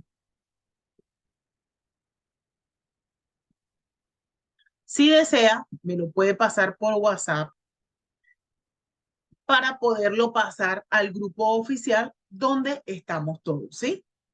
Porque a veces hay grupos donde está con la señora Constanza y no estamos todos. Allí, por ejemplo, no estoy yo. Entonces me lo envía y yo lo replico al grupo oficial. Sería pues una manera más conjunta de transmitir ese libro. Esas informaciones son importantes, importantes que la tengamos siempre un banco de referencias. Busquemos siempre esas oportunidades de, no sé cuántos grupos hay, pero el grupo en el cual se envía toda la información requerida para el diplomado es el grupo oficial. Bien, entonces, independientemente de todo ello, de que haya esa ley de inclusión, pues hay que trabajar en pro de brindarle a esos chicos un acompañamiento, ¿sí? Por eso es que no me ha llegado la información. Estoy en el grupo de la señora Constanza, no puedo acceder al otro. Bien, ahorita en pocos les voy a enviar el grupo oficial, ¿vale? Para que se integren y puedan tener las diapositivas, porque si no están en el grupo oficial, no hay diapositivas. Yo las envío es allí. Sandra Mendoza, buenas noches. Hola, hola. Sandra, me desactivó Sandra su audio. El profe San Miguel está bien, les manda saludes. Tiene mala conectividad, no logra ingresar al grupo, ya me escribió. Por eso no se ha podido conectar con nosotros en estos 2 días. Hola Sandra, buenas noches. Hola, hola. Bueno, Sandra al parecer tiene problemas con el audio. Ya le activo a Rosa Castellanos. Buenas noches, profesor y Buenas don noches, compañero. Rosa. Pues yo quisiera dar mis aportes de todo el presente curso que su merced nos ha brindado. Ha sido muy gratificante. Soy de licenciada en Pedagogía Infantil. En estos momentos no estoy ejerciendo porque estoy al cuidado de mi hijo, pero pues digamos que dentro de la poca experiencia que he tenido, digamos que he tenido la oportunidad de conocer varios tipos de trastornos del espectro autista, aunque pues no tengo el conocimiento pues por parte de los padres cómo fue diagnosticado el niño y este tipo de información. También pues digamos que me parece muy agradable el tema del Down. No he tenido la oportunidad de tener un niño con esa digamos, con esta destreza, pues para mí no es como una discapacidad, sino como una habilidad que ellos tienen.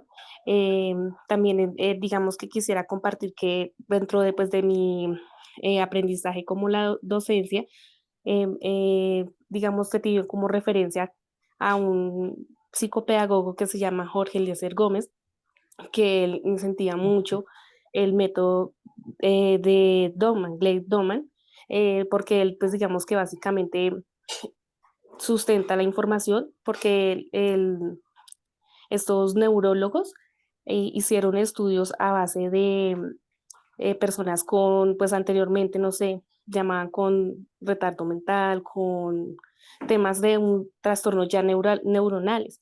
Y ellos, bajo esos estudios, hacían el método global, pues el mismo que es enseñarle, digamos, por medio de unas tarjetas, eh, diariamente unas palabras, y esto es como por lo menos repetirlo o sea, son 5 palabras, se, se categorizan y estas se le repite al niño 3 veces o 4 veces al día y así, y cada semana se le va aumentando una nueva palabra y pues las antiguas se van colocando, puede ser como en flashcard, en alguna parte estratégica de la casa para que ellos vayan aprendiendo a leer.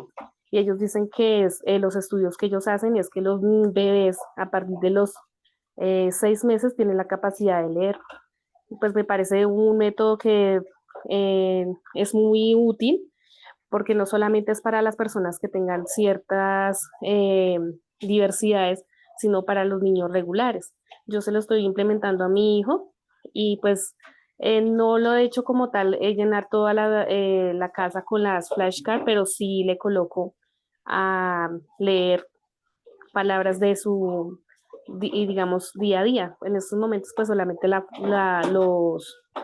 el papá, mamá, tetero, teta o así.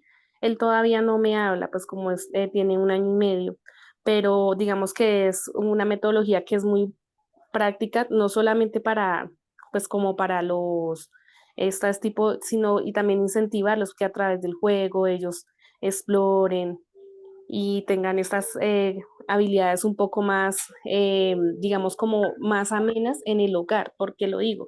Porque yo siempre he pensado que la educación como tal viene de casa, o sea, que nosotros como papás debemos, digamos que enseñarles, no solamente valores, sino pues cosas cotidianas, para que ellos en el colegio lo que vayan es a socializar, relacionarse, tengan conceptos desde la casa. Y esto también, pues digamos que lo manejan mucho en Japón. En Japón a los niños les enseñan desde bebés y desde casa números, grafemas, el tema de la motricidad fina, motricidad gruesa, y ya pues el colegio ya es un apoyo, o sea, es como algo que te permite socializar con las demás personas. Entonces, pues digamos que Claro. ese era mi aporte y pues digamos que me parece muy buena la idea que comentó el compañero de crear un grupo para los docentes donde enviemos estas estrategias. Yo incluso me leí el libro que cómo enseñar a tu bebé y ahí enfatizan mucho con las personas que tienen temas ya neuronales, que ya digamos que dicen que son retardo mental y todo este tema, y la mayoría de personas que hacen allí como alusión son padres que testifican que a través de este método los niños aprendieron a leer y independientemente de que tengan la condición, ellos leen muy bien en casa. ¿Por qué lo digo también? Porque este autor que incentiva mucho esta metodología, dice que nosotros como tal, por ejemplo, yo fui alfabetizada con los métodos tradicionales y estos métodos también a veces no son muy buenos porque tendemos a fraccionar las palabras y para un niño no le significa nada una letra, un número, sino la noción, o sea, tener los números pero en conteo, que la palabra para el mesa es algo concreto, no que MESA. Y también porque el cerebro es muy ágil, entonces ellos indican también que, por ejemplo, los niños que ven televisión y ven muchos anuncios, propagandas, ellos dicen, ahí dice tal cosa, ¿por qué? Porque la misma televisión utiliza la metodología que cierto tiempo utiliza estructuras para la letra, las palabras, entonces el niño automáticamente tiene en su cabeza y ya cuando la vuelve a ver, él ya sabe lo que dice ahí. Entonces son como esas estrategias que uno debe también como empezar a enfatizar y promover en los contextos educativos y más que todo en la primera infancia, ya que digamos que son más útiles en cuanto al tema ya de la lectura. Ya en el tema de pues cuando ya uno empieza el tema de la conciencia fonológica, ya pues cuando el niño tenga como los conceptos ya más estructurado sobre la lectura. Sí. Bueno, mi profe, muchas gracias por esa excelente explicación. Bueno, vamos a dar la palabra a Valeria Peter. Valeria, Sí. buenas noches. Buenas noches, profe, y todo el grupo. Solo quería comentar un poco también mi experiencia directamente del método Doman.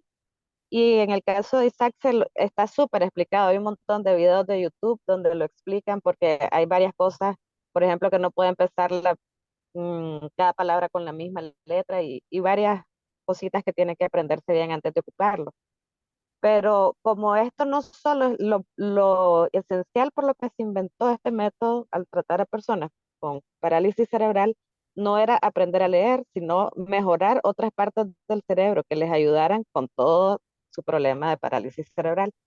Entonces, por ejemplo, cuando yo se lo apliqué a Isaac, él no aprendió a leer.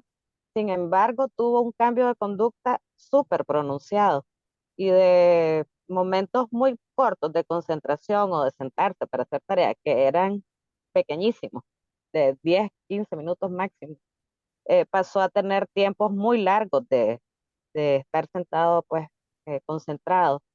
Y sentimos cambios también en muchas actividades de conducta, más que de progresos de la lectura, pero sí hubo un cambio bien notorio en él. Y lo otro, pues el libro del síndrome de Down, no sé si es el que estaban diciendo que está en la página de Down España 21, que si bien se tienen que imprimir un montón de láminas o adaptarse a otro niño, al ocuparlo con plástico, puede ser reutilizable para otros niños si lo ocupan en un colegio, por ejemplo, porque los niños con síndrome de Down empiezan a leer, igual que el resto, supongo yo, desde que están bebés. Ya, y eso lo explica el método, desde que empiezan a clasificar, desde que empiezan a asociar. Entonces es mucho de ocupar juegos de memoria, aprender vocabulario a través de pictogramas, y todo esto está en ese libro para la lectoescritura de personas con síndrome de Down, porque un niño con síndrome de Down que aprende a leer solo la palabra, va a ser muy difícil que tenga una lectura comprensiva. Claro, así Entonces es es. importante que el niño aprenda la figura y la escritura, y así pues va conociendo las dos cosas. Ese. Así es. Bueno, mi profe, muchas gracias.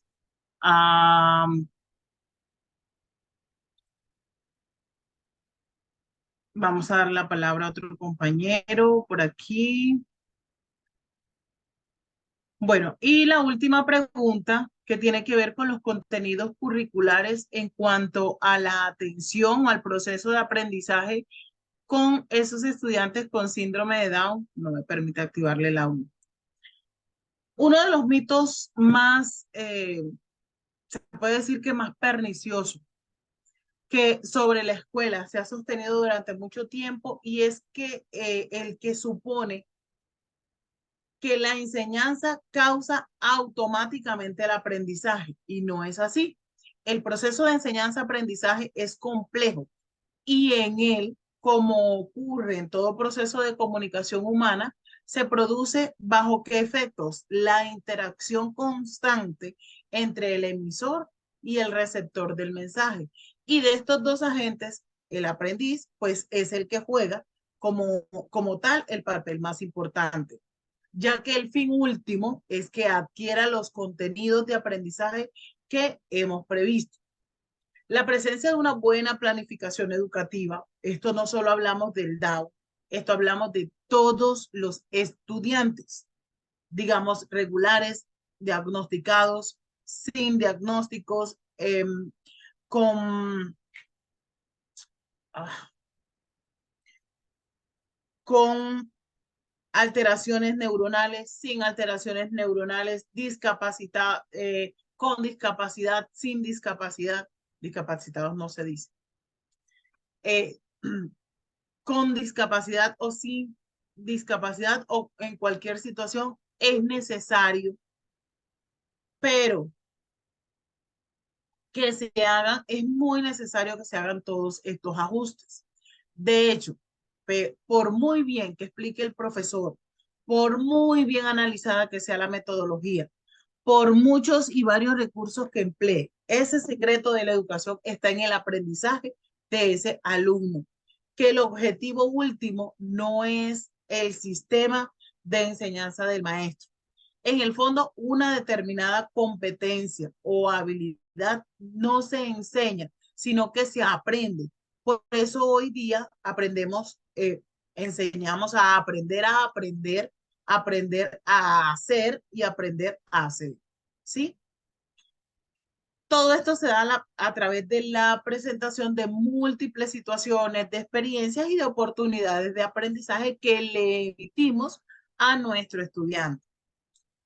Resulta imprescindible trasladar el foco de atención al verdadero centro de ese proceso de enseñanza y aprendizaje, que no es otro que el aprendizaje del alumno, no la enseñanza como ha venido siendo tradicional. La calidad de la educación está en el aprendizaje. Y esto presupone que porque un profesor exponga en voz alta sus conocimientos ante una clase, ese saber va a formar parte de ese bagaje de conocimiento de los alumnos. Es cuanto menos aventurados pueden estar. De allí la imperiosa necesidad de conocer las formas de aprender de los alumnos y mucho más de estos estudiantes que presentan síndrome de Down para poder adaptar todas estas estrategias a ese estilo de aprendizaje. Antes de comenzar a programar, antes de comenzar a parcelar, a preparar, es preciso que nosotros estudiemos detenidamente cuáles son las peculiaridades del aprendizaje de este chico que presenta síndrome de Down, de este chico que presenta TEA, de este chico que presenta TDAH, y la forma habitual en que los alumnos se acercan a esos contenidos educativos. Los chicos que presentan un tipo de trastorno presentan una capacidad intelectual inferior al promedio. Aquí hablamos de los Down, ¿sí? Hablamos unos menos que otros de los TDAH, ¿sí? De los TDAH, sí tienen trastornos del aprendizaje. Esto también le va a repercutir en importantes deficiencias en esas capacidades adaptativas y con inicio desde el nacimiento. A los chicos Down, esa trisonomía, la trisonomía 21 tiene origen genético. Se incluye, por lo tanto, en el grupo de las personas que presentan discapacidad intelectuales, con quienes se comparten muchas características en su forma de aprender y la mayor parte de ellas pues se ve derivadas en esas limitaciones cognitivas. Entonces,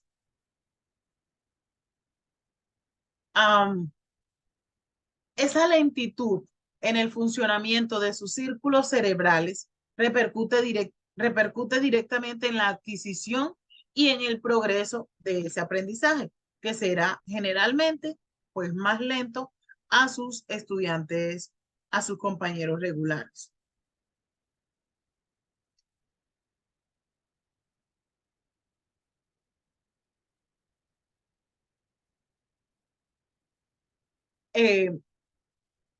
Este proceso de consolidación pues tarda más tiempo.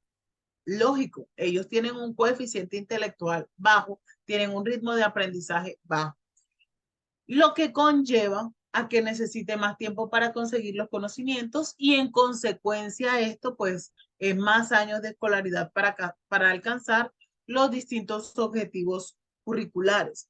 Ellos pueden estar presentando dificultad con el procesamiento de la información, tanto en la recepción de la misma como en los elementos procesadores y efectores. Todo esto ha de ser una gran demanda de las situaciones concretas y es por ello que también tiende a ser un reto para nosotros los profes. Esas limitaciones cognitivas implican serias dificultades de abstracción y de contextualización, lo que se convierte en un obstáculo importante para acceder a conocimientos complejos, como los propios de los niveles superiores de la enseñanza. De allí que los últimos cursos de la educación primaria y la educación secundaria obligatoriamente se encuentran con mucho más limitantes, con mucho más deserción o con mucho más retos para seguir estos contenidos curriculares. ya que el grado de abstracción de los mismos es cada vez pues, más elevado, se complejiza mucho más la información que ellos deben absorber. Aunque no puede extenderse de manera literal esta teoría cognitiva de Piaget a todas las personas con discapacidad cognitiva, en general se mueven en el rasgo de la inteligencia concreta, lo que les dificulta el acceso al conocimiento que tenga que ver con ese carácter abstracto. Bien, de esa manera, pues podemos resolver la relación que hay entre el síndrome de Down y los contenidos curriculares en cuanto al estilo de aprendizaje. Debemos tener en cuenta cuál es su estilo de aprendizaje para poder abordar las habilidades, porque es allí donde tenemos que abordar las habilidades de cada uno de nuestros estudiantes. Bueno, mis profes, hasta aquí llegamos al final de este diplomado. Diplomado en aprendizaje significativo en estudiantes con TDAH, TEA y síndrome de Down. Espero pues haber cumplido con todas las expectativas, aunque sé que siempre nos queda faltando algo, nos queda faltando un poquito. Me faltó que hablara más de esto otro. Por eso, pues los invito a que hagamos parte del diplomado en neuropsicopedagogía y procesos cognitivos enfocados en la educación, que es el diplomado que vamos a ofertar luego de finalizar este. El diplomado inicia el 14 de noviembre y se los va a dictar esta persona que está aquí, ¿sí? Entonces,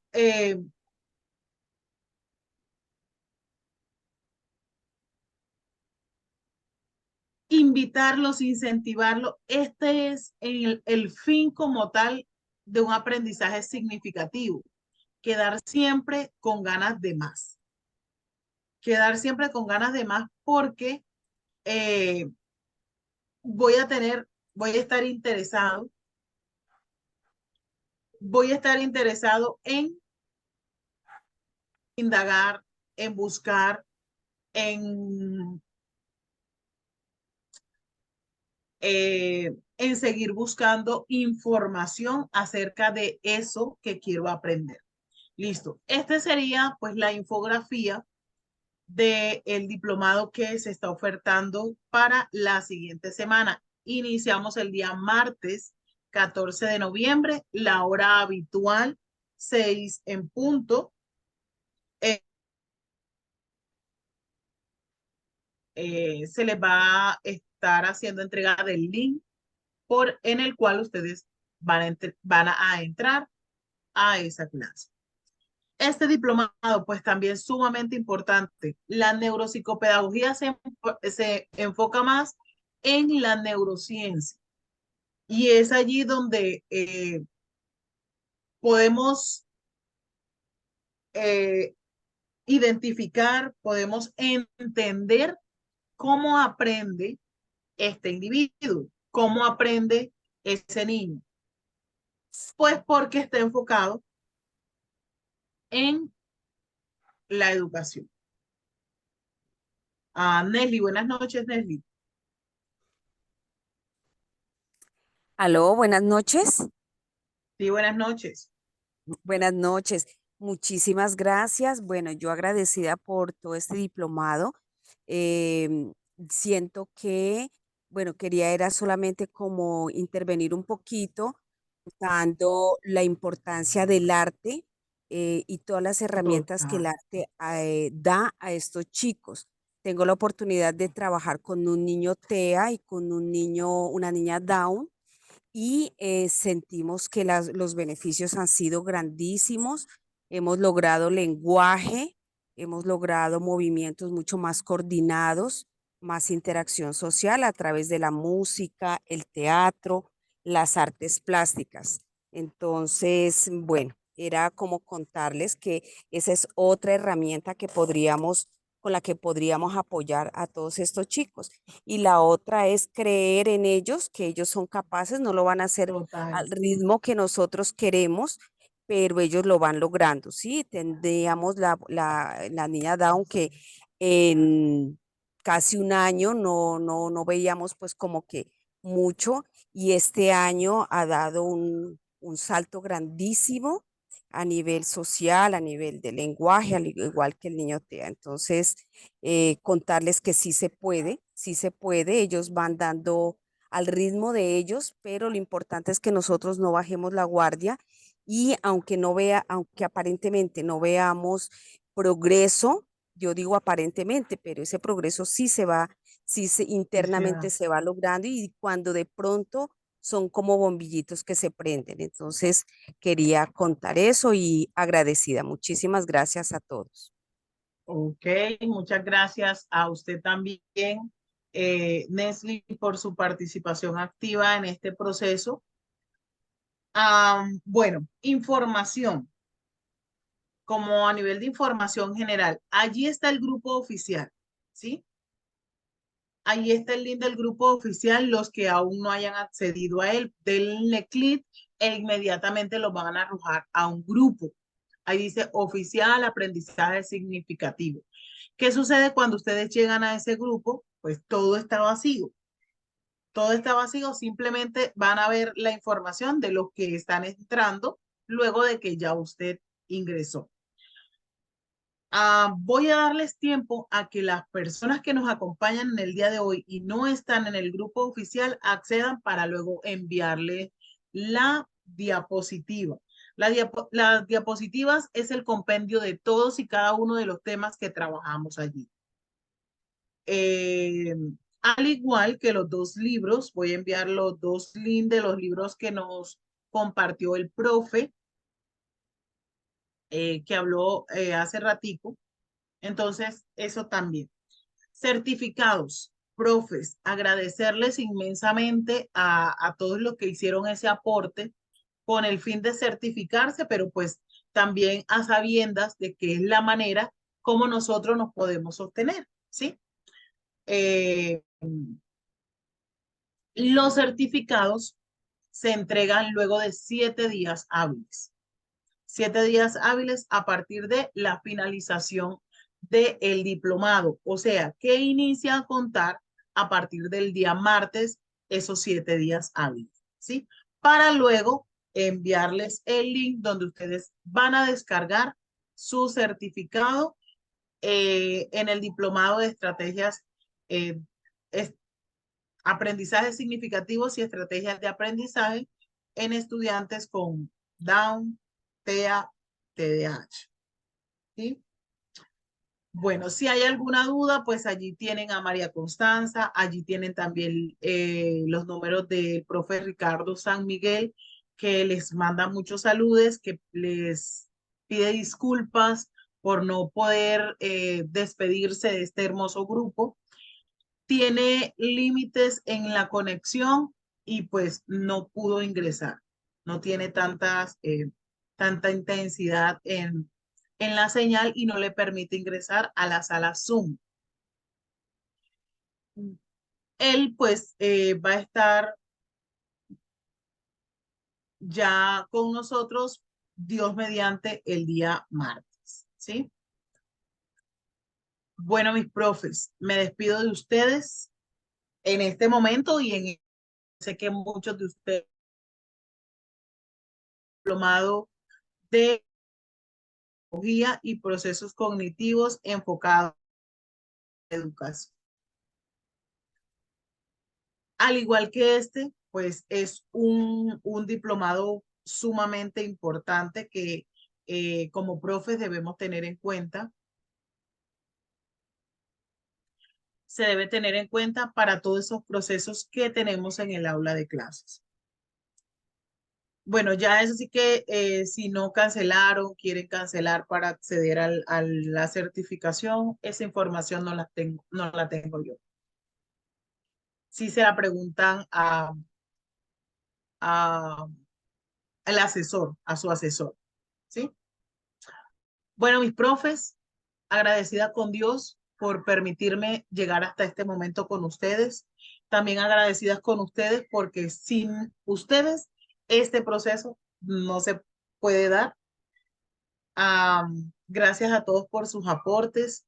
Espero que esta información que recibimos aquí sea fructífera, que no quede solo aquí, que impartamos ese conocimiento, que seamos mensajeros de esta sensibilización que tanto necesitamos, mis profes. Muchas gracias a todos, bendiciones y cuídense mucho. Nos vemos el día martes. Les voy a mandar un corazoncito también. Ya va, ya va, ya va. ¿Dónde está? Aquí está. Listo. Ahí está mi corazoncito. Bien, muchas gracias a todos. Bye, bye. Me despido de la sala.